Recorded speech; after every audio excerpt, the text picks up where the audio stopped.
Yo, this is probably day 2 of me doing these random dumps of consciousness. God damn, son. That was a nasty cough. Anyway, something that's been really pissing me off today. We got a new guy at work, and I applied to his position, but he got the position that I wanted. They were like, he had a really good interview, but this guy just blew us away at every question. And he walks in, right? And he sees we got like a fucking plastic bin bag, and he goes, "Oh, can I have one of those?" And I'm like, "Oh, we only have the one that's just for storing stuff." And he's like, "Oh, can you go check for me?" And I'm like, "I'm pretty sure I've been here for like a year. I know what we have and what we don't have. You've been here like 2 days." And he's like, "Can you ask someone else who knows?" I'm like, "You motherfucker. First of all, everyone else here is new. I've been here for fucking ages. I fucking know, okay?" But I'm like, okay. I'll be nice to this guy. You know, he's new, whatever. I'll go find his fucking bin bag or whatever the fuck he wants. So I go to the back of the fucking freaking site, and no, nothing there. So I'm like, yeah, there's nothing there, mate. And he goes, oh, can you check inside the bag? I'm like, that one over there full of trash. He's like, yeah. I'm like, what? He's like, yeah, there might be another one in there. I'm like, there is absolutely no fucking way. There's another huge bag inside that plastic bag. It's full of wrapping paper. He's like, please, no, motherfucker. There's no fucking huge ass bag in there. But I'm like, okay, fucking hell. Just to shut him up, I go over there, look in there. Surprise, it's all just junk, bro. It's fucking junk. And I go over there, I'm like, yeah, it's junk. And then he's angry at me, bruv, and he storms off. I'm like, what? What is this interaction, bruv? And I go to the manager, I'm like, is this the genius you fucking hired instead of me? You gave him that fucking job. Okay, I didn't say it. I didn't even go over there, but I fought it. And I might even say it, because fuck these man, bro. Anyway, this is my daily happy rant. And today is International Beer Day. I'm not a big drinker anymore, to be honest, or a big anything. I had my straight edge era for 2 years. But now, I can have the odd beer. Have a nice Tiskia, Polish beer. Respect. It's not my favourite Polish beer, mind you. My favourite one's definitely Żubr. Or maybe like... When I was a kid, I liked Perła. Like the one that my granddad got me in like East Poland. That was fire, bro. He used to give me that shit when I was 14. And like, yeah. Honestly, like, that makes me think of the post where 16-year-old American kids like, oh, my dad got me a beer, and is this problematic, guys? It's like, you gotta at least have your stomach pumped by the time you're 15, right? Then at 18, you can decide to go sober, but you gotta get, like, fucking properly destroyed at 15, and then, because then I feel like there's people who are like 30 that I meet who are still doing drugs, and I'm like, you've clearly not had an experience where you've scared yourself out of doing them. So you gotta get like super messed up, be like, right, I'm never doing that again. And then from there, you can decide to be a sober individual. But until you get absolutely sloshed, until you think you're gonna die, then, keep drinking, brother. That's what I'm gonna do with my son. I'm gonna sit him down, and he's like 9. I'm like, right, son, this is a beer. He's like, this tastes like soap, Dad. I'm like, shut the fuck up. You're going to drink it. I'm getting like a 24-pack and just going to keep drinking the beers while I get my gun out, bro. And I'm like, right, I'll fucking pop a fucking cap in your ass if you don't drink this beer. And my wife's going to be like, no, please, stop it, please. I'll be like, no, I'll fucking execute this motherfucker. Anyway, I don't even know what I'm saying, but that is sort of the point of these things. Anyway, fucking hell, what else is there to life?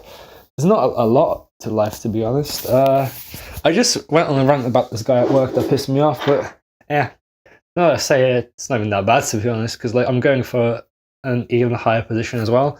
So everything is probably as it should be, and I don't know, regardless of your personal spiritual beliefs, like in my experience, it's been true that if you have an opportunity in life that's meant to happen, even if you miss it, it'll come back around. So there's definitely been like musical projects I've had in the past where I was like, oh no, I'm never going to be able to play these shows or whatever. But then a few years later, I'm doing something completely different. I get these opportunities. I'm like, wow, this is awesome. And it's like, even if you think you failed something, there'll probably be a second chance for it someone down the line.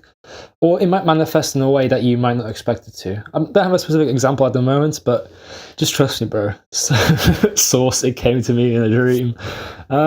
Yeah. Don't know, just know that if it's going to happen, it's going to happen. And regardless if there's any scientific backing behind this worldview, sometimes the peace of mind you get from thinking that is worth it. Ignorance is bliss after all. But just believing that everything that happens is meant to happen. And even if for your own free will, you miss it, you'll come back around like a bus stop, you know, bro? You're waiting on the bus to go in this direction in life. If you miss the stop, there'll be another one in an hour. So this is fucking England, bruv. It's gonna be like, the bus will be here in an hour, and then just fucking disappear into the void and be like, what? Next one in 2 hours? What the fuck? What happened to the one that was supposed to be here now? Like an hour ago? What the fuck? And then you're like, right, I'll take a fucking train. Then you go to the train station, and it's like, what the fucking shit? Are you taking the fucking piss, bruv? I gotta wait another hour because this train's been cancelled. But then eventually you always do get your way. Say what you will about UK transport, but if there is a very intense cancellation, they will give you a coach or something. I suppose that's that's something. That's something, you know. Some places won't give you that. The UK public transport, you may be paying 20 times more than anywhere else in the world, but, you know, at least everyone's in it together. You know, you're like, oh, fucking hell, this is a fucking piss take, bruv. To be honest, mate, I've not really had to take public transport, really, because in the city I live, it's very cyclable, and I cycle to work. And like, if I have to ever leave the city, I just drive. So it's not a huge issue, but you know, I'd be less reliant on driving if I could get a fucking reliable bus or train somewhere, man.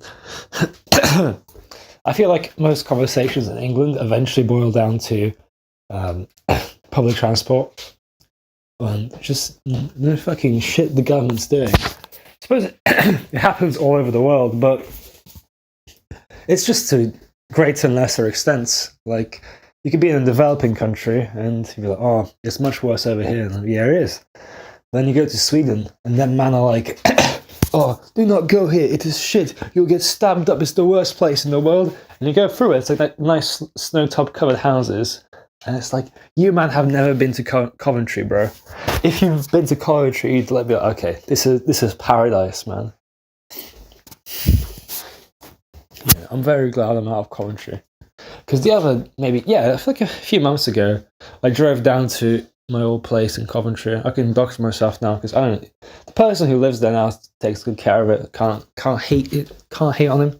But it's just like this fucking depressive energy of like Midlands industrial towns that looms down on you, and like you don't really feel it until you've moved away somewhere, and then you come back for like, what the hell? I used to live here. God fucking damn, bro. Damn, bitch, you live like this.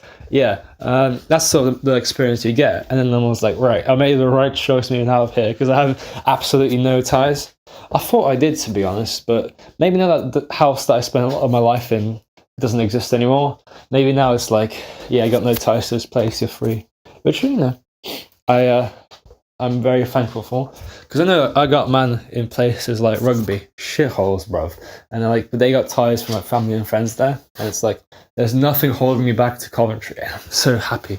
I'm so happy to be free from Coventry. You guys don't know how happy that makes me, and I think like I pray that every man in Coventry gets out, because the longer you stay in there, the more it affects your personality. You start developing Coventry personality disorder. And say you meet a man who's been in Coventry for like 18 years or something. That's how you know he goes crazy, bro. Like, you meet a guy from Coventry, he seems normal, he's probably only been there like 15 years or something. Don't worry, by the time that counter hits 18 years in Coventry, that's when the insanity starts. It's like some fucking creepy ass psychedelic ghost town or some shit, bro. It infects your mind. It takes your ass over like the fucking symbiote, bro.